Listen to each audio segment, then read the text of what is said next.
हाँ जी, hello everyone, कैसे हैं आप लोग? होप सो सब अच्छे हैं बेटा। तो आज की क्लास में हम लोग स्टार्ट करने जा रहे हैं अपना एक नया एक्ट। नाम सुना होगा इसका आपने, नेगोशिएबल इंस्ट्रूमेंट एक्ट। एग्जैक्टली सही सुना, the negotiable instrument act 1881। But इस एक्ट को शुरू करने से पहले कुछ बातें हो जाएं बेटा, वो बातें जो आप लोगों को इस एक्ट से कनेक्ट करेंगी, क्योंकि समझने से पहले जाना जरूरी कि एक्चुअली एक्ट था क्या। नॉर्मली छोटी सी बातें बताऊंगा, उससे क्लैरिटी मिल जाएगी, ताकि जो वर्ड्स इसमें आने वाले हैं वो वर्ड्स आपने पहले नहीं सुने होंगे, इसलिए सुनते रहेंगे ध्यान से बात को। पहली बात बेटा, नेगोशिएबल इंस्ट्रूमेंट एक्ट, ये एक्चुअली एक्ट है 1881 में बना हुआ, लेकिन ये है क्या एक्चुअली, किस लिए, किन चीजों को नेगोशिएबल इंस्ट्रूमेंट कहा जाया करता था। तो इसको जानने के लिए आपको थोड़ा पास्ट में चलना पड़ेगा मेरे साथ में। चले सुनते हैं बात को। पहली बात, ये बात है बेटा ब्रिटिशर्स के टाइम पीरियड की। जब ब्रिटिशर्स हुआ करते, ब्रिटिश इंडिया में रूल कर रहे थे, तो उन्हें इंडिया में कॉमर्शियल ट्रांजैक्शन जो अपनी लेन देन होते थे उनको कंटिन्यू करने के लिए, मॉनेटरी डीलिंग्स को पूरा करने के लिए, जिन डॉक्यूमेंट्स को वो लोग यूज करते थे पेमेंट्स के लिए, पैसे के लिए, उन डॉक्यूमेंट्स को कहा जाता था बेटा नेगोशिएबल इंस्ट्रूमेंट। आज इसका मीनिंग थोड़ा अलग हो चुका है, लेकिन ध्यान रखना, मैं पहले मीनिंग बताऊं, पहले मीनिंग क्या था इसका।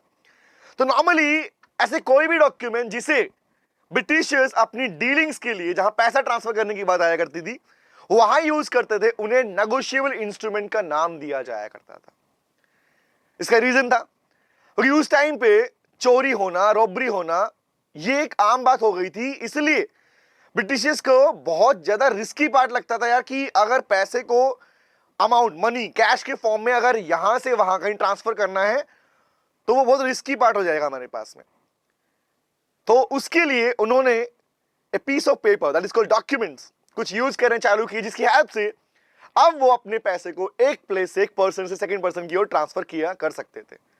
तो उसी से वर्ड निकल के आया नेगोशिएबल इंस्ट्रूमेंट। तो मैंने बेसिक से वर्ड बोला, कॉमर्शियल डीलिंग्स और मॉनेटरी डीलिंग्स के लिए यूज किया जाने वाला डॉक्यूमेंट कोई नया डॉक्यूमेंट नहीं है, लेकिन आज भी ये डॉक्यूमेंट ऑलमोस्ट अनचेंज्ड है गाइस, ऑलमोस्ट अनचेंज्ड है।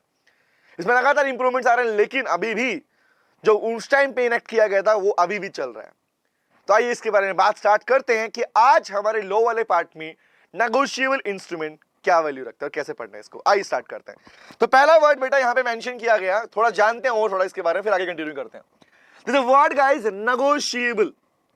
नेगोशिएबल का एक्चुअली मीनिंग क्या होता है? नेगोशिएबल का मतलब क्या होता है? नेगोशिएबल का मतलब होता है ट्रांसफर करना।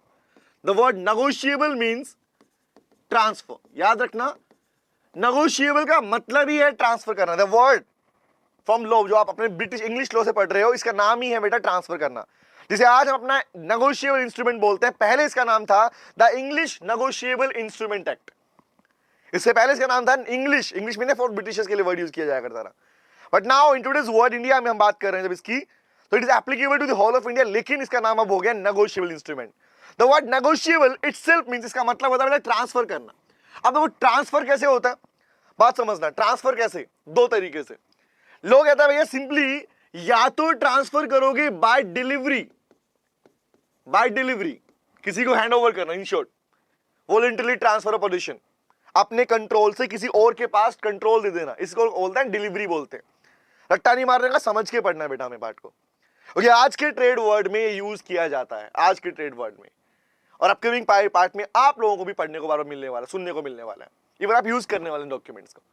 तो why I am using the word delivery, it simply means that आप अपनी, जब कोई पर्सन अपनी मर्जी से, अपनी इच्छा से किसी पर्टिकुलर डॉक्यूमेंट का पोजीशन किसी और को दे देता है, कंट्रोल दे देता है, उसे डिलीवरी कहते हैं।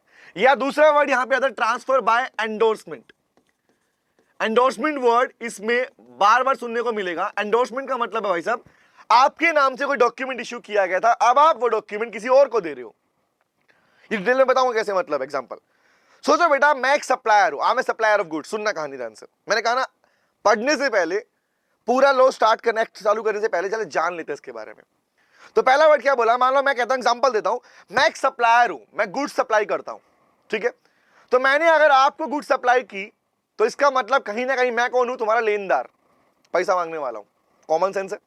अगर सिंपल सी बात समझना ध्यान से, let me show you the picture, देखो ध्यान से। लेट्स सपोज बेटा, अगर मान लो मैं हूं यहां पे, सुनना, पहले कंसेप्ट समझते हैं, फिर मैं आपके टॉपिक पे आने वाला हूं कि क्या होते हैं डॉक्यूमेंट, कौन से हैं, क्या एक्ट का पार्ट है, पहले उसे समझते हैं। क्योंकि बच्चे इसको बहुत स्पीडली पढ़ने की कोशिश करते हैं, जहां पे इनको दिक्कतें आती है वो हम नहीं करने वाले। आओ, तो पहली बात मैंने बोला बेटा मैं कौन था, आई एम ए सप्लायर।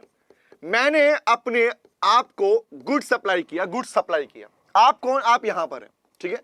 आपको जब मैं गुड सप्लाई करूंगा तो इसका मतलब फ्री में तो करूंगा नहीं भाई, मुझे पैसा मांगता है, मैं पैसा लूंगा आप लोगों से। तो क्या हुआ, इसका मतलब सप्लायर कौन है, जब सप्लाई गुड्स करेगा तो एग्जांपल के लिए क्या होगा, मैं बन गया आपका क्रेडिटर, हाँ है ना। जब भी आप किसी पर्सन को गुड सप्लाई करोगे तो कौन क्या बन जाएगा, the supplier will become the creditor, वो पैसा मांगेगा आपसे, हाँ है ना। अब सोचो आपसे आप कौन बन गए। अब ऐसे केस में आपको मुझे पेमेंट देना है, that means you will B terminate debtor, आप मुझे पेमेंट दोगे। मैं एकदम बेसिक वर्ड से पिक करूंगा ताकि क्लैरिटी मिलना चालू हो, ये तो क्लियर हो गया था ना। एकदम बेसिक स्टार्ट करूंगा, बेसिक समझना चालू करेंगे। एग्जांपल के लिए तो पहला मैंने बोला जब एक सप्लायर किसी पर्सन को सामान सप्लाई करता है, that means you are my customer, example के लिए, तो उस केस में supplier is termed as creditor and the person जिसको गुड सप्लाई की गई जो पेमेंट देगा लाइक यू, तो you will be termed as debtor. बात क्लियर है। अब यहां पर क्या हुआ, जो पैसा मैं आपको देने वाला था अब वो मैं इन कैश, मतलब पूरी तरह पेमेंट मनी कैश में ना देके, अगर मैं आपको कोई डॉक्यूमेंट इश्यू करूं, मैं आपके नाम पर कुछ डॉक्यूमेंट इश्यू करूं जिसकी हेल्प से आपको पैसा मिल पाए, तो that document will be termed as negotiable instrument. यहां पर जो पर्सन डॉक्यूमेंट इश्यू करता है उसी को कहा जाता है क्रेडिटर, उसी को बोलते हैं बेटा ड्रोअर, बार बार नाम आएगा ड्रोअर।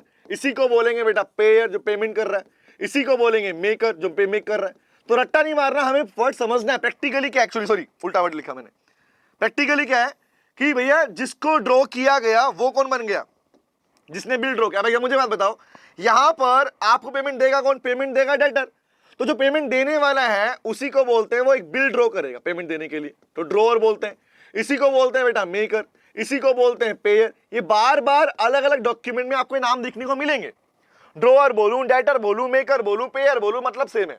लेकिन जिसको डॉक्यूमेंट ट्रांसफर किया जा रहा है, ट्रांसफर मतलब डॉक्यूमेंट डिलीवरी दिया जा रहा है, उसे क्या बोलोगे, उल्टा क्या बनेगा, ये बन जाएगा ड्रॉई, इसी को ड्रॉई कहते हैं। इसी का नाम देंगे हम आगे जाके पेई, मैं बेसिक बता रहा हूं पहले स्टार्टिंग, इसी को बोलेंगे पेई। इसी का एक और नाम है बेटा, उसको बोलता है बियरर। सर बियरर वर्ड क्या होता है, बच्चों को ना पूरा एक्ट पढ़ लेता है, वर्ड क्लियर नहीं होते, इसलिए वर्ड पहले क्लियर करो। जिस बंदे का नाम उस डॉक्यूमेंट के ऊपर लिखा है, जिसके नाम पे आप डॉक्यूमेंट, जिसके नाम पे आप पेमेंट ट्रांसफर करना चाह रहे हो, that person will be termed as bearer, जिसका नाम है उसके ऊपर बियरर, जो बियर कर अपने नाम को। तो ये पर्टिकुलर कंटेंट की भैया जब सामान गुड सप्लाई की जाएंगी, पैसा देना पड़ेगा, पैसा आएगा, तो वो सारी चीजों में जो डॉक्यूमेंट्स यूज किए जाते हैं, जिन्हें डॉक्यूमेंट यूज किए जाते हैं, उन डॉक्यूमेंट को कहते हैं बेटा नेगोशिएबल इंस्ट्रूमेंट। तो इंस्ट्रूमेंट का मेनली वर्ड क्या होता है, नॉर्मल वर्ड क्या होता है, द वर्ड नेगोशिएबल का मीनिंग क्या बोला मैंने, नेगोशियल मींस बेटा ट्रांसफर करना, और इंस्ट्रूमेंट का मतलब होता है बेटा डॉक्यूमेंट। दैट इज कौन सा, वो भी नॉर्मल नहीं, a written document. The word आप समझ में आया, the word negotiable instrument means a written document which is transferred by delivery or endorsement. तो that combined meaning will be termed as negotiable instrument. तो एक बेसिक आइडिया मिला कि भैया जब कोई पर्सन, नॉर्मली जो हम बात कर रहे हैं यहां पर, ये डेली यूज की बात नहीं, यहां पर हम बात कर रहे हैं गाइस, जब गुड्स सप्लाई की जाएंगी, सामान किसी को बेचा जा रहा है, भेजा जा रहा है, उस केस में उन दोनों लोगों के, उन दोनों ट्रेडर्स के बीच में जो होने वाला डीलिंग्स का पार्ट है, जिसके थ्रू पेमेंट्स करेंगे, वो पेमेंट का मोड ही है नेगोशिएबल इंस्ट्रूमेंट। तो आइडिया मिला कि एक्चुअली एक्ट है क्या, और ये किसका पिछला बेस है, ब्रिटिशर्स वाला पार्ट। अब मैं आता हूं आपके कंटेंट के ऊपर, अब हम आएंगे अपने कंटेंट के ऊपर कि नेगोशिएबल इंस्ट्रूमेंट में कौन कौन से एलिमेंट्स हैं, इसका मीनिंग क्या बना था। आपने मीनिंग यही सीख लिया, चेक करो कि आपने यही मीनिंग सीखा बेटा, सोचो क्या आपने यही मीनिंग सीखा कि भैया सिंपल सी बात क्या, कि नेगोशिएबल का मतलब होता है ट्रांसफरेबल और इंस्ट्रूमेंट का मतलब होता है रिटन डॉक्यूमेंट। तो क्या मैं ये बोल सकता हूं बेटा, बताना मुझे, ये बात तो क्लियर हो गई ना कि भैया क्यों यूज किए जा रहे डॉक्यूमेंट। क्योंकि नॉर्मली डीलिंग्स करने के लिए, ट्रेड एग्रीमेंट, ट्रेड डीलिंग करने के लिए, मॉनेटरी डीलिंग करने के लिए, कॉमर्शियल ट्रांजेक्शन करने के लिए कैश को यूज करने की बजाय आप डॉक्यूमेंट यूज करते हो, आप चेक का भी इशू करते हो, प्रोमिसरी नोट देते हो, बिल ऑफ एक्सचेंज। क्योंकि आपके पास में हमारे सिलेबस के अंदर हमारे 3 स्पेसिफिक डॉक्यूमेंट ही हम पढ़ने वाले हैं, 3 ही हमारे सिलेबस के पार्ट है, और मेजरली हमारे पास यही पार्ट चलता है हमेशा नॉर्मली अभी करंट डीलिंग्स के अंदर। पहले और भी नाम हुआ करता है हुंडी वगैरह, लेकिन अब उनको कंटिन्यू नहीं किया जाता। तो बात करते हैं, आई 3 वर्ड बोलता हूं। तो वर्ड क्या निकला, क्या मैं कह सकता हूं बेटा negotiable instrument means a written document, एक रिटन डॉक्यूमेंट जिसे ट्रांसफर किया जा रहा है बाय डिलीवरी और एंडोर्समेंट। डिलीवर करके या एंडोर्स करके। एंडोर्स का मीनिंग क्या होता है पता है ना? अगर किसी ने, एग्जांपल मान लो मैंने गुड सप्लाई की थी आपको, आपने मुझे डॉक्यूमेंट दिया, तो आपने डॉक्यूमेंट मेरे नाम से दिया। अगर वो डॉक्यूमेंट मैं किसी और को देना चाहूं कि भैया हो सकता है भाई मैंने भी किसी सामान लिया, तो अगर मैं चाहूंगा ना कि मैं वो डॉक्यूमेंट किसी और को दे दूं, तो इसे कहा जाएगा एंडोर्समेंट। क्या बोलेंगे? This is called delivery but it is called endorsement. किसी और के नाम से ट्रांसफर करना एंडोर्समेंट कहते हैं। वर्ड याद रहेगा एंडोर्समेंट। अब आगे आते हैं, तो मीनिंग क्या बना? The first meaning as per section number 13, what is the meaning of negotiable instrument act. बात करते हैं नेगोशिएबल इंस्ट्रूमेंट की, बात करते हैं। तो वर्ड यहीं से क्लियर हो गया कि भाई एक ऐसा इंस्ट्रूमेंट जिसका मतलब क्या है? Written document. वर्ड आ गया रिटन डॉक्यूमेंट। एन इंस्ट्रूमेंट कौन सा? Which creates a right in favour of some person. सोचो ना, जब आपको मैंने गुड सप्लाई की और आपने मेरे नाम से एक डॉक्यूमेंट, रिटन डॉक्यूमेंट इशू किया कि भाई देख, ये डॉक्यूमेंट से तेरे को पैसा मिल जाएगा, तुझे इस डॉक्यूमेंट को दिखाना है और तुझे पैसा मिल जाएगा। लाइक एग्जांपल याद करो, जब अगर मान लो मैंने तुम्हें सप्लाई को डॉक्यूमेंट सामान सप्लाई किया और आपने मेरे नाम से एक चेक इशू किया। चेक तो पता है ना, कॉमन वर्ड है, ये दो नहीं पता, ये तो पता है ना भाई। चेक तो हम लोग यूज करते हैं, पता भी होगा। हाँ हाँ सर पता है। तो चेक क्या करता है? अब आप मुझे बताओ, उस चेक के क्या वो चेक पेमेंट है क्या? नहीं सर, चेक कैश थोड़ी होता है। अब चेक जब आप किसी को इशू करते हो तो मैं क्या करूंगा? मैं वो चेक लेके जाऊंगा बैंक में और मुझे वहां से पैसा मिल जाएगा। हाँ है ना, ये तरीका होता है ना भाई। एग्जांपल के लिए अगर मान लो मैंने गुड सप्लाई किया आपको और आपने मुझे चेक पकड़ा दिया कि लो सर एक काम करो, पकड़ो पैसे का चेक। तो मैं चेक क्या क्या चेक मुझे कैश में मिला? नहीं सर, चेक को कैश थोड़ी बोलोगे। चेक एक डॉक्यूमेंट है, एक रिटन पेपर है, पीस ऑफ पेपर है, जिसे मैं यूज करूंगा पेमेंट रिसीव करने के लिए। बैंक में जाऊंगा, वहां जमा करूंगा, मुझे पैसा मिल जाएगा। हाँ है ना। तो इन शॉर्ट कहने का मतलब क्या है? कोई भी रिटन डॉक्यूमेंट जिसे यूज किया जाता है किसके लिए? किसी के फेवर में अमाउंट ट्रांसफर करने के लिए। और जिसके पास वो डॉक्यूमेंट होगा, जिसके नाम में डॉक्यूमेंट होगा, बेटा क्या होगा? उसके पास उसका राइट होगा कि वो उस डॉक्यूमेंट से अपना पैसा कलेक्ट कर पाएगा, अपना पैसा कलेक्ट कर पाएगा। तो ऐसे डॉक्यूमेंट को नाम दिया जाता है बेटा क्या? Negotiable instrument. बोलो याद रहेगा। तो आपको नॉर्मली वर्ड यहां पे याद रखना है, a written document which is transferred by delivery और endorsement in favour of some person. क्योंकि कोई तो पर्सन होगा ना।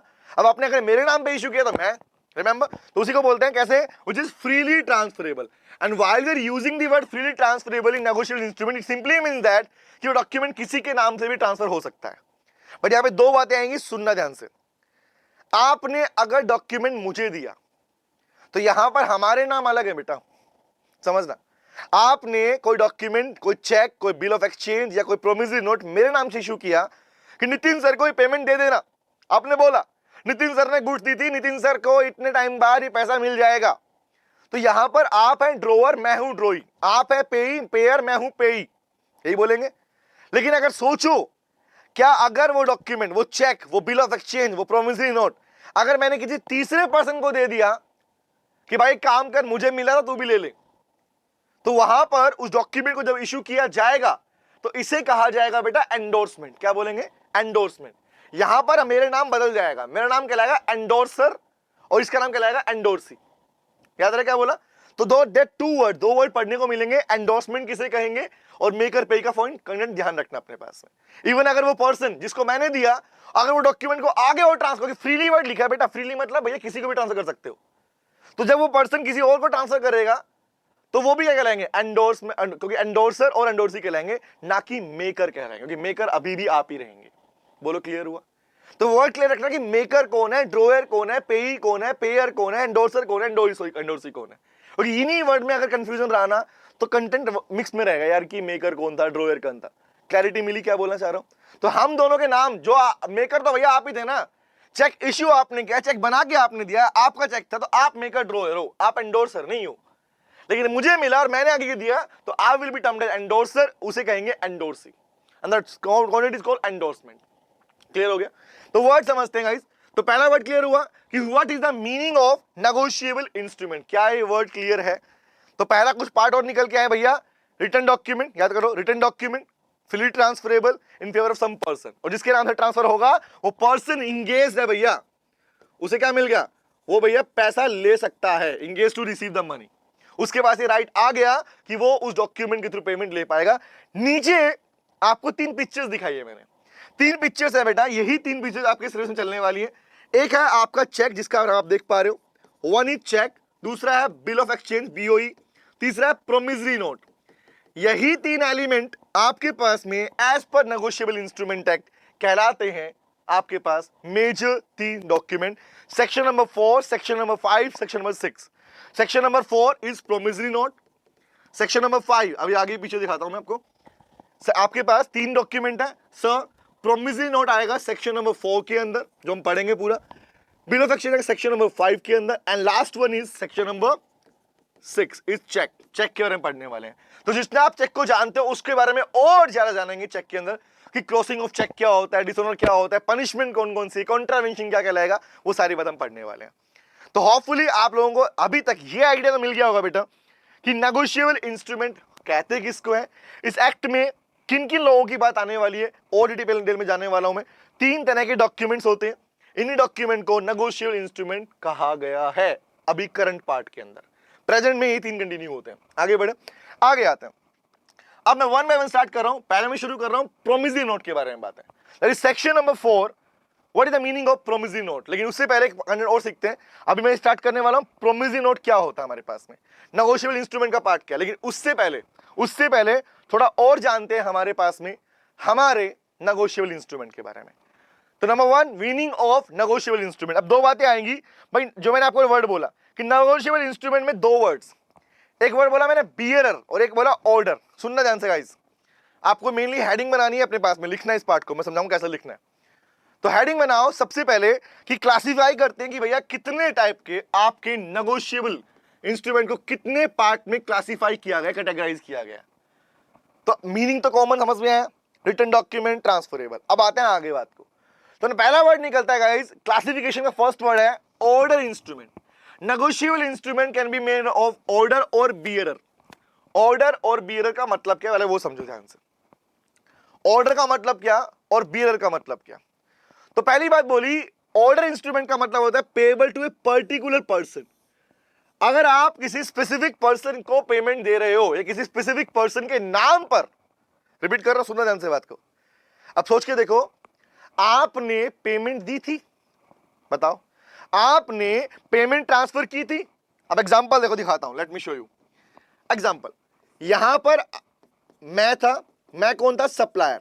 Who I am the supplier of goods. ऊपर नाम भी लिया मैंने पहले। यहां पर थे बेटा आप, ठीक है भाई, जिसको गुड्स बेची गई, कस्टमर है हमारा वो, ठीक है। तो क्या किया आपने, क्या किया बेटा, आपने मेरे नाम से एक डॉक्यूमेंट इशू किया। आपने मेरे नाम से डॉक्यूमेंट इशू किया। तो मेरे नाम मतलब भाई स्पेसिफिक नाम है या नहीं है, हाँ है। तो या तो अगर आपने वो डॉक्यूमेंट मेरे नेम से इशू किया, that is specific person, particular person, या आपने बोला नितिन सर और in his order, on his order, या उनके ऑर्डर पे जिसको भी नितिन सर जिसको भी डॉक्यूमेंट देंगे उसे पेमेंट मिल जाएगी। तो दो तरीके से बोला, या तो मेरे नाम से, सुनना, या तो मेरे नाम से आपने डॉक्यूमेंट इशू किया हो, या आपने लिखा हो नितिन सर और हिज ऑर्डर। इसका मतलब है भैया नितिन सर चाहे तो डॉक्यूमेंट को आगे भी किसी को दे सकते हैं। वर्ड समझना, वर्ड का बड़ा गेम है। नितिन सर और हिज ऑर्डर मतलब नितिन सर या नितिन सर की ऑर्डर पे पेमेंट किसी को मिल सकती है। क्लियर है। तो जब ऐसा डॉक्यूमेंट इशू करते हो तो उसे लॉ में नाम दिया गया है बेटा, क्या बोलते हैं, ऑर्डर इंस्ट्रूमेंट। क्या बोलते हैं, ऑर्डर इंस्ट्रूमेंट। लिखा हुआ है भाई पर्टिकुलर पर्सन को दिया गया, और या इस डॉक्यूमेंट को एंडोर्स भी कर सकते हो, या इस डॉक्यूमेंट को डिलीवरी भी, बाय डिलीवरी और बाय एंडोर्समेंट, दोनों तरीके से डॉक्यूमेंट हो सकता है। तो क्लैरिटी मिली यहां पे से। एक वर्ड समझना कि पहला मीनिंग ऑर्डर इंस्ट्रूमेंट का मतलब होता है बेटा किसी स्पेसिफिक पर्सन के नाम से डॉक्यूमेंट इशू करना। दूसरा वर्ड ऑर्डर इंस्ट्रूमेंट एंडोर्समेंट और डिलीवरी, एंडोर्समेंट और डिलीवरी दोनों तरह से हो सकता है। क्योंकि इन शॉर्ट एग्जांपल मुझे बताओ, अगर मैंने आपने लिख के दिया, सुनना ध्यान से बात को, सुनना, बड़े काम की बात पूछ रहा हूं, रिप्लाई करना, क्वेश्चन है मेरा बेटा, ध्यान रखना। अगर आपने सिर्फ मेरा नाम लिखा, ये लिखा ही नहीं कि ऑन इज ऑर्डर, आपने मेरा ऑर्डर की बात ही नहीं की, बोला सिर्फ only to Nitin sir, I will promise to pay this amount to Nitin sir only. Now please tell me, क्या मैं किसी और बंदे को वो डॉक्यूमेंट दे पाऊंगा बेटा? सोचो, जब आपने स्पेसिफिकली मेंशन कर दिया Nitin Bhardwaj sir, that's it, खत्म। दैट मींस क्या मैं उसे आगे एंडोर्स कर पाऊंगा? क्योंकि आपने क्या किया, आपने किया डिलीवरी, लेकिन मैं आगे दे पाऊंगा? नहीं दे पाऊंगा, अनलेस जब तक मेकर, ड्रोअर, दैट इज आप लिख के नहीं दो कि वो इंस्ट्रूमेंट उनके ऑर्डर पे आगे भी जा सकता है, तब तक वो डॉक्यूमेंट मैं किसी और को एंडोर्स नहीं कर पाऊंगा। लेकिन अगर आपने लिख दिया Nitin sir on his order, और मतलब या तो नितिन सर को मिल जाए पेमेंट या उनके ऑर्डर पे जिसको भी मिल सके मिल जाएगा, तो बेटा ऐसे पार्ट को कहा जाता है, क्या बोलते हैं, क्या बोलते हैं, ऑर्डर इंस्ट्रूमेंट। बोलो क्लियर हुआ। और ऑर्डर इंस्ट्रूमेंट में be made in two parts, कि बाय डिलीवरी भी हो सकती है और एंडोर्समेंट भी हो सकता है। बोलो क्लियर हुआ। बट दैट डिपेंड्स कि मेकर ने कौन सा इशू किया। पहली बात, एग्जांपल देख लो, लिखा हुआ है पे टू ए, मतलब अगर पे टू नितिन भारद्वाज है दैट इज मेन कॉल, और क्या बोलेंगे, ओनली बाय डिलीवरी। नंबर 2, पे टू ए और इज ऑर्डर, मैं या मेरे ऑर्डर के ऊपर, या पे टू द ऑर्डर ऑफ ए, या मेरे ऑर्डर पे, तो इसको बोलते हैं बेटा ऑर्डर इंस्ट्रूमेंट। बोलो क्लियर हुआ। तो नेगोशिएबल इंस्ट्रूमेंट का पहला पार्ट बनता है ऑर्डर इंस्ट्रूमेंट। आई थिंक आपको क्लैरिटी मिल गई इस पार्ट के अंदर। चले आगे बढ़े, फिर भी कोई डाउट यहाँ रहेगा पूछ लेना मुझसे आगे, ठीक है। आगे बढ़ करता हूं, नेक्स्ट पे आता हूं। The next one is called bearer instrument. Order instrument किसी स्पेसिफिक पर्सन का नाम लिख के उसके ऑर्डर पे आगे ट्रांसफर हो सकता है। लेकिन नंबर 2, बियरर का मतलब क्या होगा गाइस? बियरर इंस्ट्रूमेंट का मतलब है payable to any person, payable to any person. भाई किसी भी पर्सन को कर सकते हो आप, स्पेसिफिक नाम हो सकता है। एग्जांपल आप लोगों ने एक चीज सुनी होगी, सुनना ध्यान से। नॉर्मली बोलते हैं ना कि चेक इशू होता है, तो काफी बार चेक के ऊपर नोटिस किया होगा। लिसन टू मी, एक बात कॉमन सी बात कर रहा हूं बीच में ताकि क्लैरिटी मिले। जब आप लोग चेक वगैरह देते हो, या नाम लिखा है, अकाउंट नंबर लिखा है, ठीक है, अमाउंट लिखी होती है, साइन किए हुए नंबर लिखे है, ठीक है, तो अक्सर देखा होगा चेक के ऊपर कभी कभी लोग 2 डबल क्रॉसिंग कर देते हैं, ऐसे डबल लाइन खींच देते हैं। उसको क्या बोलते हैं, वो क्रॉसिंग कौन सी होती है? कभी कभी पर्सन कुछ ऊपर क्रॉस नहीं करते हैं, या बीच में अकाउंट पे ही लिख देते हैं, तो उनका मतलब क्या, उसे हम पढ़ेंगे क्रॉसिंग ऑफ चेक के अंदर। लेकिन मुझे एक बात बताओ, अगर किसी चेक को क्रॉस नहीं किया गया, क्रॉस नहीं किया गया, नाम भी नहीं लिखा यहाँ पे, बस अमाउंट लिखी साइन किया हो, ध्यान रखना बेटा, उसे उस चेक को आप कैश निकालने के लिए यूज कर सकते हो। मतलब इसका मतलब जिसके पास भी वो डॉक्यूमेंट होगा, जिसके पास भी वो डॉक्यूमेंट होगा, जब उसमें नाम ही नहीं लिखा तो बोलते हैं कैश में चेक पेमेंट मिल जाएगी। तो चेक किसी को मिल गया जिसमें अमाउंट और साइन दोनों मिले हुए हैं, नाम स्पेसिफिक किसी का नहीं है, अकाउंट नंबर किसी का नहीं है, आप जिसको चाहो, जिसके पास चेक होगा वो बैंक में जाएगा और उसको पैसा मिल जाएगा। तो ऐसे डॉक्यूमेंट को बोलते हैं बेटा bearer instrument. The bearer, it's यहां पर बियरर का सिंपल सा मतलब है जिसके पास डॉक्यूमेंट उसका पैसा। ऑर्डर मतलब जिसका नाम है उसको पैसा, या जिसके नाम पे ऑर्डर दिया गया उसको पेमेंट। लेकिन यहां पर मतलब क्या होता है, द बियरर मतलब बेटा सिंपल सी बात, जिसके पास वो डॉक्यूमेंट होगा, जिसके पास वो डॉक्यूमेंट होगा उसे पैसा मिल जाएगा, उसे पैसा मिल जाएगा। लेकिन जनरली प्रोमिसरी नोट बियरर कैसे हो सकता है, वहां तो नाम लिखा होता है। तो यहां स्पेसिफिकली क्या बोला, पढ़ते हैं। तो पहला वर्ड क्या बोला, बियर इंस्ट्रूमेंट क्या, it is only, it is payable to any person, यहां क्या था, स्पेसिफिक पर्सन, फर्स्ट डिफरेंस। दूसरा, it is only made by delivery, क्योंकि यहां पर नाम तो है ही नहीं, हो सकता है नाम ना लिखा हो, तो एंडोर्समेंट कहां से आएगा भाई, जिसका मन किया अपना पेमेंट करवा लेगा। तो वर्ड इज ओनली, यहां पर एंडोर्समेंट और डिलीवरी दोनों हो सकता है, बट यहां पर ओनली डिलीवरी होगा। और मैं क्लैरिटी दोबारा दे रहा हूं, डिलीवरी का मतलब होता है बेटा voluntarily transfer the position of goods, sale of goods में पढ़ाया आपको मैंने मीनिंग, इसका मीनिंग अब भी यहां पर भी वही रहेगा कि जब कोई पर्सन अपनी मर्जी से, अपनी इच्छा से किसी के नाम पर किसी गुड्स का, किसी सामान का, किसी डॉक्यूमेंट का कंट्रोल ट्रांसफर करता है, उसे बोलते हैं डिलीवरी। एंडोर्समेंट का मतलब किसी ने किसी को ट्रांसफर किया और उसके बाद वो आगे ट्रांसफर हो रहा है, एंडोर्समेंट कहा जाता है उसको। बोलो क्लियर है? तो यहां पर ऐसा नहीं है, यहां पर क्या है, by only delivery. Number 1 example देख लो, पे टू ए और बियरर, यहां पे ऑर्डर नहीं लिखा, बियरर लिखा, मतलब या तो ए को दिया, या आपने एग्जांपल के लिए क्या किया, अब मैंने एग्जांपल आपको दिया था अभी, क्या बोला था मैंने कि भाई एक चेक है, अमाउंट लिखी है, साइन किया हुआ है, नाम हम कुछ नहीं लिखा, तो बैंक में गए, पेमेंट यहाँ पे डेट लिखी हुई है, बैंक में गए, पैसा मिल जाए, क्योंकि क्यों, ये कैश में मिल सकता है कि जाओगे पेमेंट मिल जाएगा। दैट मींस सिंपल सी बात क्या कहलाएगी बेटा, सिंपल सी बात, पेमेंट आपको रिसीव हो जाएगा। तो ऐसे डॉक्यूमेंट को क्या बोलते हैं बेटा, दैट इज कॉल्ड आपके पास बाय डिलीवरी। आगे बढ़ना, next is pay to the bearer. अब मान लो एग्जांपल के लिए स्पेसिफिक हो सकता है कि मैं स्पेसिफिक किसी पर्सन का नाम लिख दूं इसके ऊपर, आपने मेरे नाम पे इशू किया तो मुझे ही मिलेगा पेमेंट, किसी और को नहीं मिल सकता। Like the same one, by delivery only, by delivery, bearer जिसका नाम लिखा है उसको वो कैश निकाल पाएगा उस पेमेंट से, बट एंडोर्समेंट पॉसिबल नहीं होगा। बोलो क्लियर हुआ? तो the two words guys, one is called order instrument, another is called bearer instrument. दो तरह के इंस्ट्रूमेंट पढ़ोगे अपने पास में। अभी जानोगे कि promissory note, bill of exchange, cheque में से कौन सा बियरर है, कौन सा ऑर्डर इंस्ट्रूमेंट है, वो पढ़ना है अपने पास में। आगे बढ़ सकता हूं, चलो अब एक बात तो क्लियर यहां से हो गई होगी बेटा कि जो इंस्ट्रूमेंट एक दूसरे को जो इश्यू किए जा रहे हैं, इनका इश्यू करने का मेन पर्पस क्या है, इन ऑर्डर्स को इश्यू करने का पर्पस आप समझ पा रहे हैं। क्योंकि सिंपल सी बात, ट्रेडिंग के दौरान, लेन देन के दौरान आप कैश को यूज नहीं कर रहे, आप डॉक्यूमेंट्स यूज कर रहे हो। सिंपल सी बात समझने के लिए, जब आप अपने पास में अपनी कॉमर्शियल डीलिंग्स को पूरा करने के लिए, पेमेंट करने के लिए, पेमेंट रिसीव करने के लिए कैश यूज ना करके डॉक्यूमेंट्स यूज करते हो, that is called guys negotiable instrument. Clear? तो आओ आगे बढ़ते हैं। नेक्स्ट वन इज, टॉपिक पे बात करते हैं कि सर नेगोशिएबल इंस्ट्रूमेंट के फीचर्स कौन कौन से। अब एक कौन कुछ बातें रट्टा मारना मना है भैया, सीख कर बैठो ध्यान से। कौन सी बात बताओ, नेगोशिएबल इंस्ट्रूमेंट, जब आप बात करो बिल ऑफ एक्सचेंज की, आप बात करो चेक की, आप बात करो अपने पास में किसकी, प्रोमिसरी नोट की, ये तीन ही है।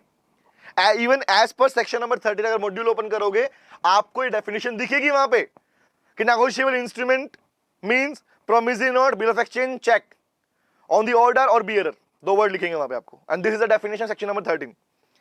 बट क्वेश्चन इज, क्या नेगोशिएबल इंस्ट्रूमेंट ओरल मुंह से बोल कर सकता है? क्योंकि मैंने आपको बोला मैं तुम्हें पेमेंट दूंगा, बोलो क्या ये नेगोशिएबल इंस्ट्रूमेंट है? ओरल बोल कर होगा? नहीं, always must be in written, पहला वर्ड। दूसरा, क्या मैं कोई कंडीशन लगा दूं इसके ऊपर? पहले क्वेश्चन पूछ रहा हूं, फिर ये सारी बातें पीछे लिखी हुई हैं। तैयारी करते हैं ना, हैंड टू हैंड प्रिपरेशन करते हैं, क्वेश्चन पूछ रहा हूं। रिटर्न में होना जरूरी है या नहीं है? ऑब्वियस जरूरी है। रिटर्न है तभी डॉक्यूमेंट है, तभी तो इंस्ट्रूमेंट कहलाएगा।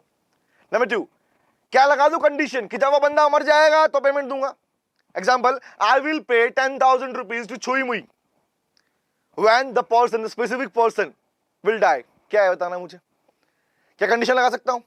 आंसर इज नो, कंडीशनल नहीं होगा बेटा, ऐसी कंडीशन नहीं होगी। हाँ ये हो सकता है कि भैया 3 महीने बाद दूंगा, 2 महीने बाद दूंगा, जो आपके पार्ट में होता भी है, लेकिन ये नहीं होगा जो मैं बोल रहा हूं इस टाइम पे। नंबर 2 क्लियर हुआ? अब बात करते हैं, अब वन स्टेप सीखते हैं, इसको आगे बढ़ते हैं। तो गाइस बेसिक पॉइंट है, साइन होना चाहिए, कौन इशू करेगा कौन नहीं करेगा वो बातें लिखी हैं। फर्स्ट, इसे सिर्फ रीडिंग पार्ट है, इसे रीडिंग करना है, इसको समझना। पहला, मस्ट बी इन राइटिंग, बोलो क्लियर हुआ? हमेशा नेगोशिएबल इंस्ट्रूमेंट राइटिंग में होना चाहिए। नंबर 2, कौन इशू करेगा? बात यहां पे पहले एंडोर्समेंट की नहीं, कौन करता है भैया? मस्ट बी साइंड बाय, इसके ऊपर सिग्नेचर चाहिए, किसके? जिसने ड्रॉ किया है, जिसने बनाया है। तो ड्रोअर कहूं, मेकर कहूं या पेयर कहूं, बात तो एक ही है भाई साहब। ड्रोअर, मेकर, पेयर या डेटर, बोलो क्लियर हुआ? है ना, उसके सिग्नेचर। अब बताओ तुम्हारे साइन के, अब बताओ एक चेक के ऊपर मैंने अमाउंट भर ली, अमाउंट 5 लाख रुपए, क्या उसे पेमेंट मिल जाएगी मेरे को विदाउट सिग्नेचर? क्या बात करो, नहीं मिलेगी ना भैया। तो सेम भैया साइन होने जरूरी है। नंबर 2। नंबर 3 कह रहे sir there must be a promise और ऑर्डर टू पे, या तो भैया प्रॉमिस मतलब प्रोमिसरी नोट या ऑर्डर होना चाहिए। तो आपने 2 वर्ड पढ़े, पहली बात ऑर्डर इंस्ट्रूमेंट या बिलर इंस्ट्रूमेंट, नंबर 2। नंबर 3, नंबर 4 सच प्रॉमिस और ऑर्डर मस्ट बी अनकंडीशनल। बताओ अभी जो मैंने बोला था कि उसके मरने पे पेमेंट मिलेगी, बताओ क्या कंडीशन हो सकती है? नहीं होगी। तो याद रखना, नेगोशिएबल इंस्ट्रूमेंट जब इशू किए जाते हैं बेटा, वहां पर ऐसी कंडीशन नहीं हो सकती। तो why we are writing the word unconditional, it simply means that ऐसी कोई कंडीशन नहीं होनी चाहिए जो डेट टाइम के अलावा हो। भाई टाइम लिख सकते हो ना, टाइम इंस्ट्रूमेंट हो सकता है ना। टाइम मतलब कि 2 महीने बाद पेमेंट मिल जाएगी।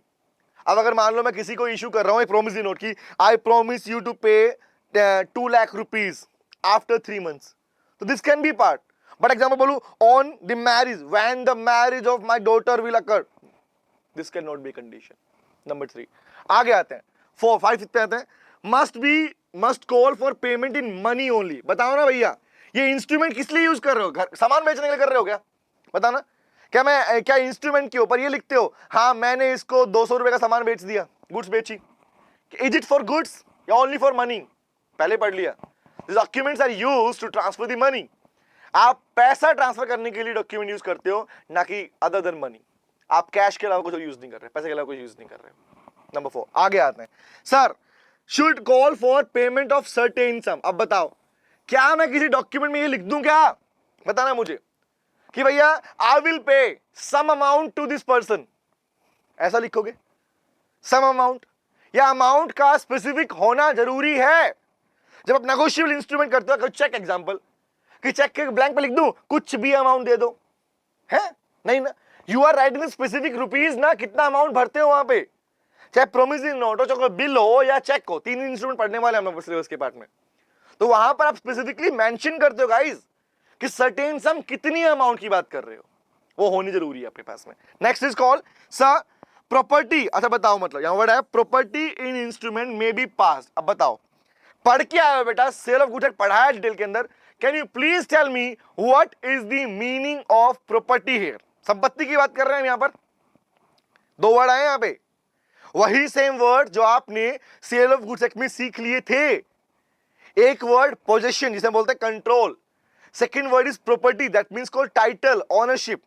तो can you please tell me guys, यहां लिखा प्रॉपर्टी इन इंस्ट्रूमेंट में बी पास्ट। अब जवाब दो, जब आप किसी को कोई इंस्ट्रूमेंट दे रहे हो तो पोजेशन कंट्रोल के साथ साथ क्या वहां पर ओनरशिप भी ट्रांसफर होनी चाहिए, नहीं होनी चाहिए? अगर आपने मेरे नाम से कोई चेक इशू किया, आपने कोई बिल इशू किया, मैं तीन ही बार बोलूंगा बार बार, तीन ही रिपीट करूंगा बार बार, प्रोमिसरी नोट, बिल या चेक। तो बताओ मुझे, आपने कोई प्रोमिसरी नोट इशू किया कि मैं प्रॉमिस करता हूं को पेमेंट मिल जाए, आपने कोई बिल इशू किया या आपने कोई चेक इशू किया, तो can you please tell me क्या उसका टाइटल, उस पर्टिकुलर डॉक्यूमेंट का टाइटल भी मेरे नाम से ट्रांसफर होना चाहिए, नहीं होना चाहिए? होना चाहिए। और ट्रांसफर कितने तरीके से होता है पहले पढ़ लिया। The transfer may be made by two types. One is called delivery और endorsement, वही यहाँ पे लिखा है। तो बोला negotiable instrument कर रहे हो तो भैया प्रॉपर्टी इंस्ट्रूमेंट में पास होनी जरूरी है। पास मतलब ट्रांसफर होना जरूरी है। That is called transfer of property must be made, must be there while you are doing issuing an instrument। कौन सा negotiable instrument ट्रांसफर कर रहे हो? तो one is called by delivery और by endorsement। तो endorsement का मीनिंग वही है, आगे दूंगा तब तो मुझे दोगे, इज कॉल्ड डिलीवरी का पार्ट। बोलो क्लियर हुआ? नेक्स्ट इज लास्ट इज भैया कंसिडरेशन जरूरी है या नहीं? अब बताओ, क्या आप किसी के नाम पर, एक बात बताना, इट इज ए प्रिजम्पशन, सुना ध्यान से, it is a presumption, but why I am saying presumption, समझते हैं बात को, यहां तक क्लियर है? से ऊपर बात क्लियर है? अभी सुनते हैं। एक बात बताओ यार, सोच के देखते हैं, जब आप किसी पर्सन को नेगोशिएबल इंस्ट्रूमेंट ट्रांसफर कर रहे हो तो कुछ तो बदले में हुआ होगा ना? सुनना क्या बोल रहा हूं, मैंने पहले ही बोल दिया, ट्रेड डॉक्यूमेंट्स, कमर्शियल डीलिंग्स के अंदर इन डॉक्यूमेंट को यूज किया जा रहा है, इसलिए वो नेगोशिएबल बोल रहे हो अपने पास में। तो अगर मैंने किसी पर्सन से कोई सर्विस ली थी, कोई एम्प्लॉय मेरे पास काम कर रहा था, मैं उसे सैलरी दे रहा हूं चेक के थ्रू, तो भी क्या कंसिडरेशन नहीं है क्या? Service and amount. और क्या पढ़ चुके हो? कंसिडरेशन मतलब बदले में, समथिंग इन रिटर्न। किसी ने कुछ आपको दिया, आप बदले में कुछ दे रहे हो। एग्जाम्पल मैंने बोला, मैंने आपको गुड सप्लाई की थी, उसके बदले आप पेमेंट दे रहे हो बेटा, हाँ है ना? हाँ सर। तो कंसिडरेशन हमेशा होगा, ये प्रिजम्पशन है नेगोशिएबल इंस्ट्रूमेंट की। बट अगर मान लो बदले में कुछ एक्सचेंज ही नहीं हुआ है एंड यू आर इशूइंग, मैं तो भैया बिल इशू कर रहा हूं, मतलब ही नहीं है भैया।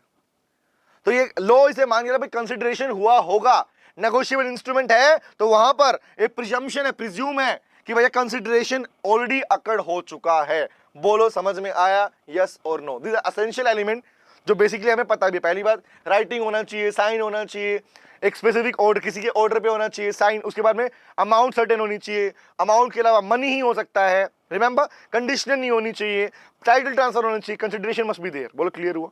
And the whole part is termed as essential या फीचर्स ऑफ अपने पास में नेगोशिएबल इंस्ट्रूमेंट। यहां तक क्लियर हुआ? तो एक नेगोशिएबल इंस्ट्रूमेंट में क्या क्या होता है ये तो हमें पहले आइडिया मिल चुका था।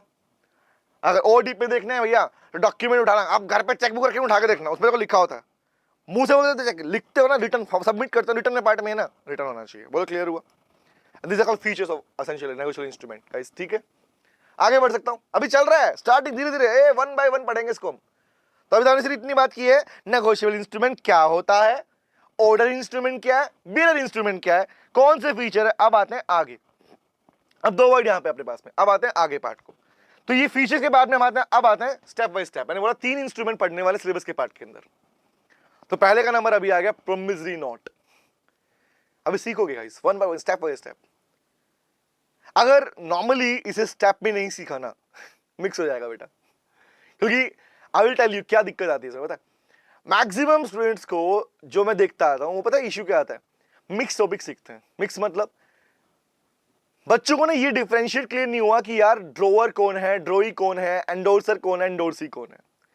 इसी पार्ट में फर्स्ट कर दिक्कत खड़ी हो जाती है। इसलिए मैंने पहली स्टार्टिंग शुरुआत ऐसे की थी क्लिक करके कि गाइस जो पर्सन इशू करता है ड्रोअर, जिसको इशू किया गया ड्रोई, ड्रॉ करने वाला, इशू करने वाला इशूअर बोलते हैं, इशूअर को ड्रोअर बोला गया यहाँ पे, जिसको इशू किया गया ड्रोई।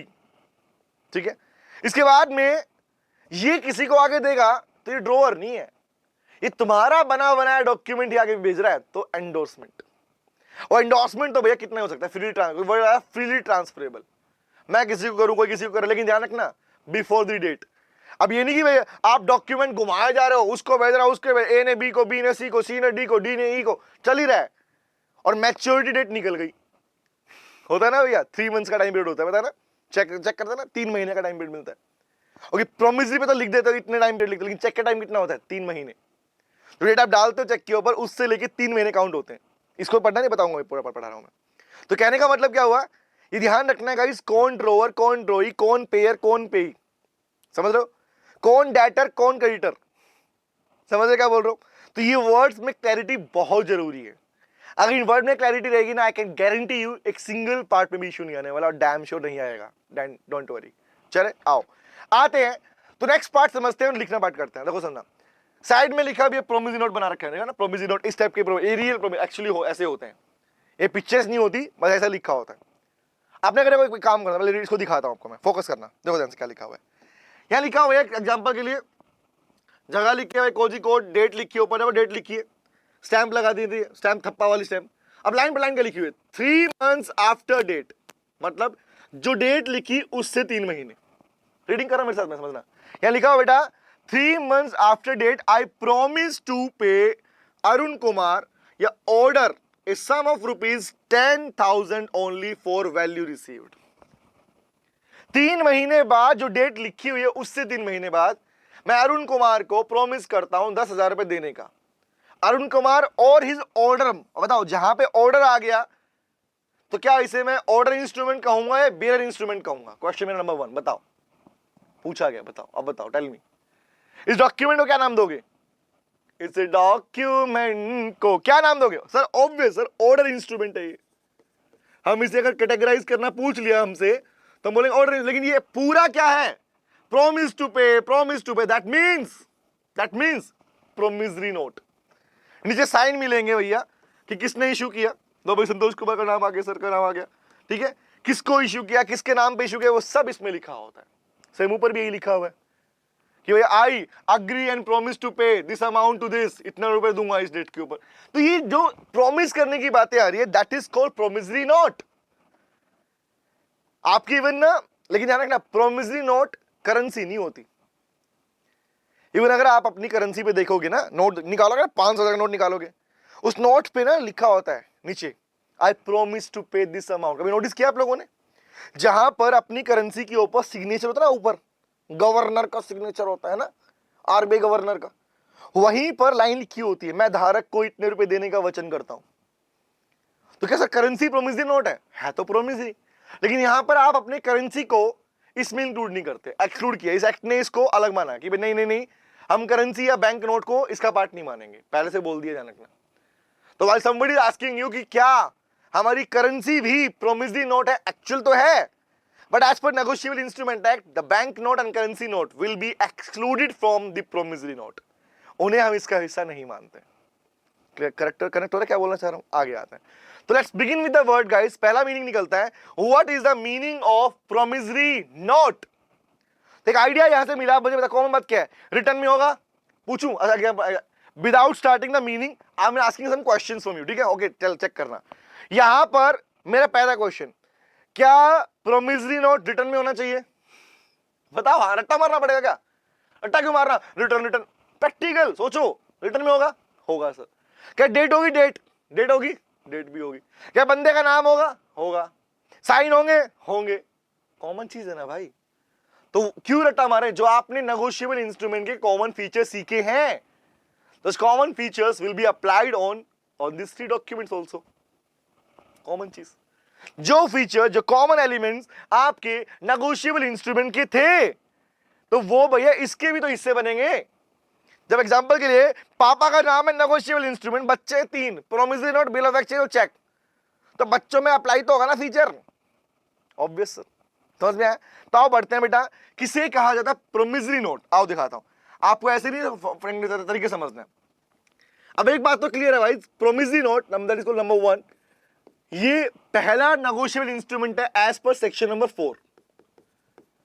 Section number 4 of the negotiable instrument act 1881 define the term promissory note.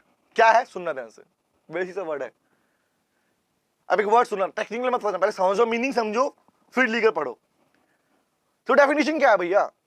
एक पर्सन, प्रोमिसरी मतलब प्रोमिस करना, एक पर्सन प्रॉमिस कर रहा है कि वो सामने वाले पर्सन को पेमेंट देगा, और पेमेंट भी कैसी, सर्टेन अमाउंट, कितनी अमाउंट देगा। तो जो देने वाला वो पर्सन कौन कहलाएगा? मेकर, पेयर, है ना? ये प्रोमिसर बोलते हैं, प्रोमिसर प्रोमिसी बोलते हो। एक ने प्रोमिस किया दूसरे को भी देने के लिए, तो प्रोमिसर प्रोमिसी। तो नाम नहीं रट्टा मारने, प्रैक्टिकल वही तो नाम पढ़ेंगे। तो पढ़ते पहला वर्ड क्या लिखा पढ़ना सर, प्रोमिसरी नोट क्या लिखा, इज एन इंस्ट्रूमेंट। तो can you please tell me, जब जब ये शब्द तुम्हें दिखेगा इंस्ट्रूमेंट, तो क्या इंस्ट्रूमेंट का मीनिंग क्या सीख के आए हो? सर ए रिटर्न डॉक्यूमेंट। हाँ है ना? एक्ट के शुरू होते ही मैंने पहले इसका बेस इसलिए बताया, समझ में आया क्यों बता रहा हूं बेस? रट्टा नहीं मार रहा लोग के अंदर, समझ के पड़ेगा पूरे पार्ट को। तो व्हाई समबडी इज राइटिंग कि promissory note is an instrument, but रट्टा मार इंस्ट्रूमेंट होता क्या, चेक तो कर लो। Why writing the word instrument, that simply means written document, written document. तो what है ए इंस्ट्रूमेंट इन राइटिंग, भाई पता है हमें, जो इंस्ट्रूमेंट लिख दिया मतलब हमें पता है, मतलब आगे कह रहा है containing an unconditional undertaking. Tell me guys कि नेगोशिएबल इंस्ट्रूमेंट का फीचर था या नहीं था? अनकंडीशनल।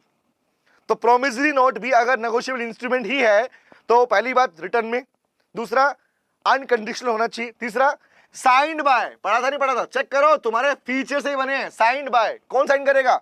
जिसने बनाया, मेकर, ड्रोअर। रिमेंबर टू पे सर्टेन सम, अमाउंट भी कैसी, सर्टेन, साइन, अनकंडीशनल, इंस्ट्रूमेंट, देख पा रहे हो, दैट इज रिटर्न। आगे मनी, ओनली फॉर मनी, याद है? चेक कर लो, ये सारे जो मैं हाईलाइट कर रहा हूं ये वर्ड्स क्या है, ये नेगोशिएबल इंस्ट्रूमेंट की फीचर्स थे, और उन्हीं को मिला के बना दिया मीनिंग इसका प्रोमिसरी नोट का। आगे पढ़ने का कह रहा है सर, ओनली टू और to the order of certain person, person भी क्या होना चाहिए, सर्टेन, या फिर बियरर ऑफ द इंस्ट्रूमेंट, जिसका नाम उसके ऊपर लिखा है उसका नाम, उसके नाम पर। तो चेक करो गाइस, प्रोमिसरी नोट का मतलब क्या, अट्टा मारोगे। Instrument return unconditional signed by maker certain some of money certain person and bearer order instrument, and that combined features of negotiable instrument is the meaning of promissory note। लेकिन आप इसको, ये तो हो गया as per the features of negotiable, आपका meaning of promissory note। But to make it very easy, you can simply say this: an instrument to pay some amount, a promise, an instrument where a person is promising to someone that he will pay the amount to some person on a specific date, a certain sum, which is signed, which is unconditional, is called promissory note। बोल रट्टा समझ में आया? रट्टा था नहीं ना?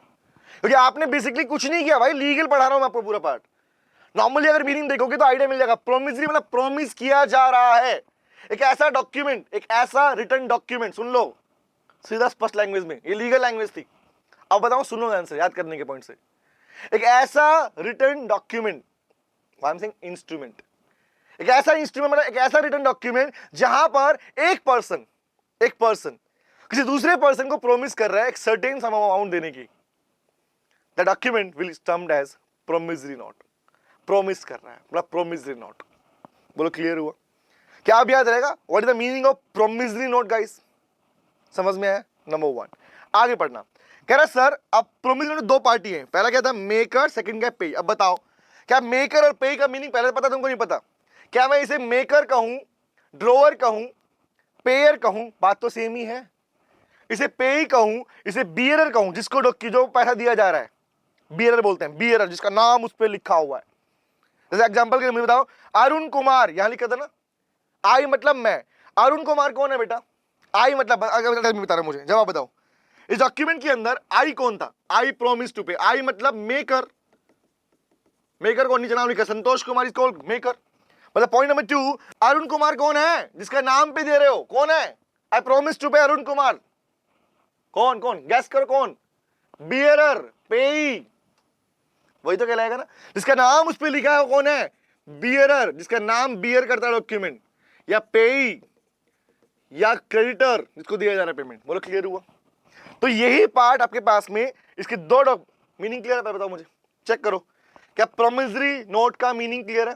Instrument unconditional sign certain some certain person bearer order, इस टर्म ने प्रॉमिसरी नोट या instrument where one person promise to pay certain sum amount certain sum to another person will be termed as, क्या बोलते हैं बेटा उसको, क्या कहते हैं, promissory note। क्या लिखा देखो आंसर, ये पर्सन ने इंस्ट्रूमेंट दिया, तो डेटर ड्रोअर देखो नीचे लिखा है, आपको दिख नहीं देंगे, मैं बोल रहा हूं आपको, मैं किसको दिया, इसको दिया, क्रेडिटर रेंडर ड्रोई पेई, दैट्स इट। चले अब इसी को और डीप में देख लो, दो नाम यहां पर आया कि किसे कहा जाएगा बेटा ड्रोअर या मेकर, और किसे कहते हैं पेयर या पेई, और क्लैरिटी से, हालांकि आइडिया मिल गया होगा डैम श्योर, कुछ को समझ में भी आ गया होगा, और क्लैरिटी दे रहा हूं समझाने के लिए और बिठाने के लिए माइंड के अंदर, रट्टा नहीं मारना भाई, लो सिखा रहा हूं आपको मैं।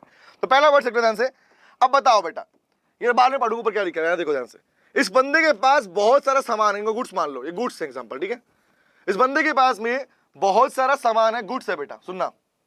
अब इसने कौन है, इसने, ये कौन है, ये सप्लायर, मैं अगर नाम दे रहा हूं इसको, ये गुड्स की सप्लाई कर रहा है, ये गुड्स की सप्लाई कर रहा है, इसका नाम दे रहा हूं मैं, इसका नाम है चिंटू, क्या नाम है, चिंटू, इसका नाम मिंटू, इसका नाम क्या है, मिंटू। चिंटू मिंटू की कहानी सुना रहा हूं, सुन लो ध्यान से बेटा, चिंटू और मिंटू की कहानी सुना रहा हूं। चिंटू जो कि गुड्स का सप्लायर है, उसने मिंटू को गुड्स सप्लाई की, सुनना, ये ऊपर बाद में पढ़ना, रट्टा निवास सीखते हैं, चेक करता हूं, चेक तुम भी करो कि जो मैंने अभी तक बोला क्या वो तुम्हें याद हुआ, आओ चेक करते हैं। तो क्या हुआ, चिंटू मिंटू को गुड्स सप्लाई कर रहा है, क्या कर रहा है, गुड्स की सप्लाई दे रहा है, सामान बेच रहा है उसको, आप भी खरीदते बेचते नहीं बेचते हो, हाँ करते, तो सप्लाई दे रहा है। अब हुआ क्या, अब इसका मुझे बताओ, इसके अंदर तो चिंटू कौन हुआ, जो सप्लायर है, ये कौन है, कस्टमर, मिंटू कौन हुआ, कस्टमर, बट सप्लायर कस्टमर की जगह मैं वर्ड क्या लिख सकता हूं, इसका मतलब 10 उसको गुड्स बेचा है, चिंटू ने मिंटू को दिया, तो चिंटू क्या बन जाएगा, क्या चिंटू मिंटू का क्रेडिटर कहलाएगा, नहीं कहलाएगा, बोलो हाँ है ना, कहलाएगा। और मिंटू क्या कहलाएगा, नाम दो उसको, सर हमें पता, हम बताओ क्या कहलाएगा, डेटर, पेमेंट देगा, देनदार लेनदार, बोलो क्लियर है, ठीक है। आगे बात, तो पहला नाम सप्लायर क्रेडिटर, दूसरा कस्टमर या आपके पास में डेटर, ठीक है। अब क्या हुआ, मिंटू कैश नहीं दे रहे, यहां पे कैश की बात तो हम करते नहीं नेगोशिएशन इंस्ट्रूमेंट के अंदर, हम बात करें डॉक्यूमेंट। तो क्या किया डेटर ने, मतलब मिंटू ने क्या किया, मिंटू ने पेमेंट देने के लिए डॉक्यूमेंट इशू किया, देने के लिए क्या किया, चाहे प्रोमिसरी नोट इशू किया, बिल ऑफ एक्सचेंज इशू किया, 3 डॉक्यूमेंट है। तो क्या कर रहा है वो, एक रिटर्न डॉक्यूमेंट इशू करता है, किसके नाम से, चिंटू के नाम से। तो बताओ बेटा, जो डॉक्यूमेंट इशू करेगा उसका नाम क्या पड़ेगा, डॉक्यूमेंट ड्रॉ करने वाला, डॉक्यूमेंट इशू करने वाला है, पेमेंट देने वाला, क्या कहलाएगा, बोलो क्या कहलाएगा, क्या बोल सकता हूं, इसी को बोलोगे ड्रोअर, ड्रॉ करने वाला, इसी को बोलोगे पेयर, पे करने वाला, है ना। तो ड्रोअर कहूं, पेयर कहूं, डेटर कहूं या कस्टमर कहूं, बात तो एक ही है बेटे, यस और नो, हाँ। जिसको दिया गया वो क्या कहलाएगा, ये कहलाएगा पे, जिसको पेमेंट मिलेगी, ये कहलाएगा ड्रोई, जिसको पेमेंट दी जाएगी, बोलो क्लियर है। या इसी को एक नाम और दिया गया बियरर, जिसका नाम से दिया जाएगा। तो बेटा इसी को नाम दिया गया, किसको किसको पेमेंट दिया जा रहा है। अरुण कुमार क्या था वहां पे, बियरर दिया, आपके पास पे का पार्ट था। वही ऊपर लिखा है कि प्रोमिसरी नोट में 2 लोग इंक्लूड है, पहला है सर मेकर, मेकर मतलब वही पर्सन जो बना के दे रहा है, लो लिख लो मेकर, जो बना के दे रहा है। तो मेकर मतलब कौन sir, the person who makes a promise to pay in terms, क्या बोलते हैं उसको, मेकर बोलते हैं। जो प्रॉमिस कर रहा है पेमेंट देने के लिए वो मेकर है, सिंपल फंडा। और जिसका एग्जांपल, इसी क्या बोलोगे, डेटर बोलोगे इसको। तो जिसको पेमेंट दी जा रही, to whom an amount is not to be payable, जिसके नाम पर डॉक्यूमेंट इशू किया जा रहा है, जिसको पेमेंट दी जाएगी, वो कौन है बेटा, उसे कहा जाएगा पेई। उसी को बोल सकता हूं मैं, क्या क्या बोलूं, इसे मैं पेई कहूं, सप्लायर कहूं, क्रेडिटर कहूं या ड्रोई कहूं, बात तो एक ही है, बात सेम है सर।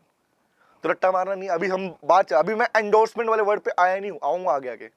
अभी समझते चलो यहां तक, कि यहां तक क्लियर है गाइस कि प्रोमिसरी नोट क्या है, मीनिंग क्या है उसका, साथ साथ में उसके अपने पास में कौन कौन 2 पार्टीज हैं। अब बताओ मुझे कि अगर मैं बोलूं कि प्रोमिसरी नोट की एसेंशियल एलिमेंट्स क्या हैं, तो क्या रट्टा मारोगे क्या, सोचो कि जो एसेंशियल एलिमेंट, जब कॉमन सी चीज मैं बोल रहा हूं, पापा का नाम है नेगोशिएबल इंस्ट्रूमेंट, बच्चे 3, ऐसे रखो ना, 3 बच्चे कौन से, promissory note, bill of exchange और चेक। तो तीनों बच्चों में पापा की क्वालिटी आएंगी नहीं आएंगी, है ना, आएंगे ना, गुण तो आएंगे ना भैया, पापा पे गया, मम्मी पे गया। तो वही कहानी यहां पर आती है। तो पहला क्वेश्चन पूछा है, बताओ टेल मी बेसिक वर्ड देखना, मैंने हाईलाइट कर दिया ताकि वर्ड तुम्हें ताकि क्लियर रहे कि अच्छा है वही वर्ड आ रहे हैं बार बार।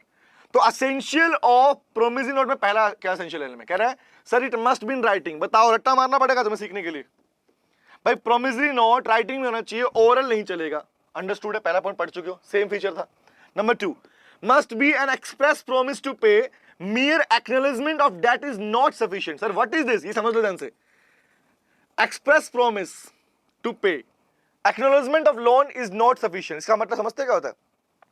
भाई अगर किसी को पेमेंट देने के लिए बोला जा रहा है तो वहां लिख कर दोगे, प्रॉपरली मेंशन करोगे कि इसके नाम से पेमेंट ट्रांसफर करूंगा, इसको पेमेंट मिल जाएगी। क्या मैं ऐसे बोल सकता हूं? क्या एक बार रिप्लाई करना। एक तो मैं बोल रहा हूं आई प्रॉमिस टू पे 10,000 रुपीज टू मोहन, ठीक है, मोहन और इज ऑर्डर, ठीक है।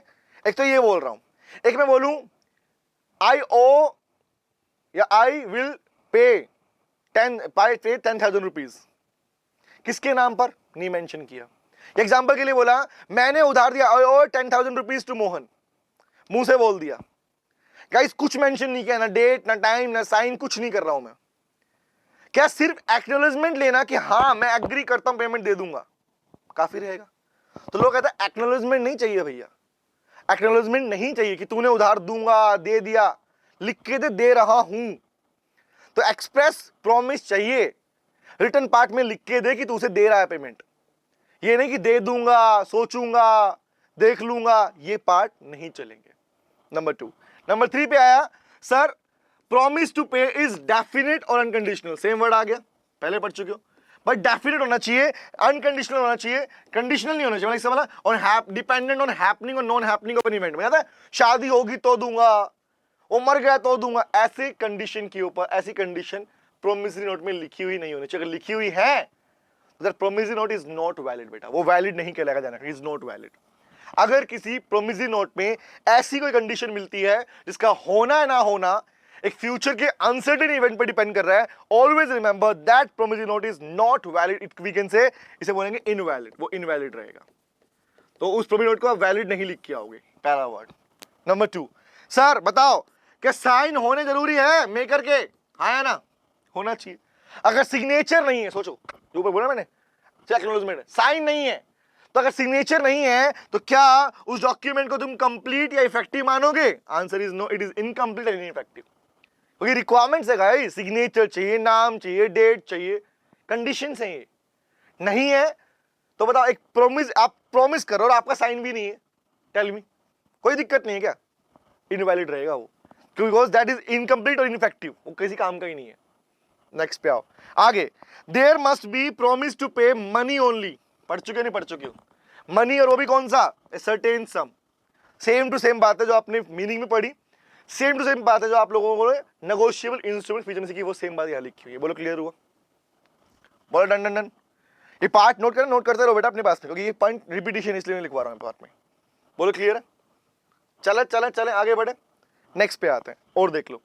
Next is sir the maker and payee. उन क्या बताओ, जिस कौन किसको पेमेंट दे रहा है, किसको पेमेंट दिया जा रहा है, क्या वो लोग निश्चित, क्या उनके नाम होने चाहिए सर्टेन? हाँ, सर्टेन, डेफिनेट एंड डिफरेंट। ये थोड़ी होगा भाई मैं खुद के नाम पर 5,000 रुपए ट्रांसफर, मैं खुद को 5,000 रुपए दूंगा, प्रॉमिस करता हूं, खुद का नाम लिख दो। नो, दोनों पर्सन मेकर और पेई दोनों अलग होने चाहिए अपने पास में हमेशा, और डेफिनेट सर्टेन होने चाहिए। आगे लिख लो, कह रहा भैया लेकिन ध्यान रखना, एक वर्ड सुनना ध्यान से, लिखा हुआ है sir a promissory note can not be made payable to bearer. Bearer नहीं हो सकता, मतलब कैश भी नहीं हो सकता भाई साहब, नाम मिलेगा वहां पर, नाम मिलेगा किसी बंदे का।